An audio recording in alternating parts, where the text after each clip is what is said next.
All right, so we started out just kind of looking at what we did yesterday or last week, which is this. All right, and then we talked about being on axis and spinning, right? So we're doing counterbalance, which looks like here, right? So she is completely upright, up and down, balancing on one foot. My foot is kind of tucked in. My free foot is tucked into my ankle.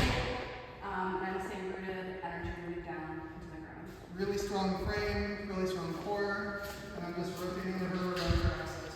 All right, we did some crazy exercises to build the muscular endurance to go through such craziness, like our mannequin exercise, our mannequin tree pose exercise.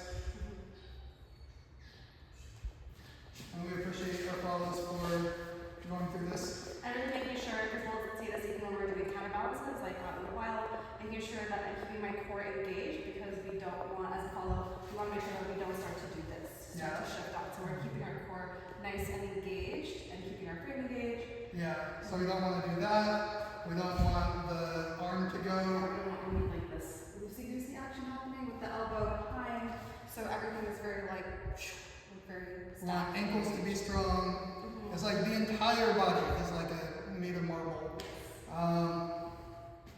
Then we talked about going between here and counterbalance. Right? And then like during counterbalance, can we go from one to the other? Alright? And we talked about going from right now she's on axis and can we do the spin here? Which is harder than doing it from counterbalance. But a really good exercise to start to build the pathways. Yeah, to understand the energy of the move. And then we found the easiest thing is actually to do it from counterbalance.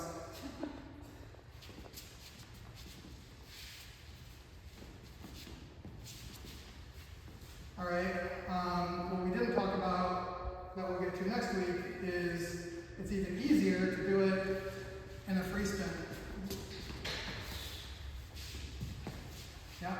But for now, I'm just recommending, for the leads, we can go out and lead this to make the initial contact with the frame, because there's a particular technique that you have to do when you're leading it with the free spin, and if you're just trying to do it out in the wild right now, it might make your follow feel just a tilt. Like there's just like a very particular with the hands that we'll get to next week. So for now, we're really making sure that we're making that initial contact first, like in a regular frame. Like this.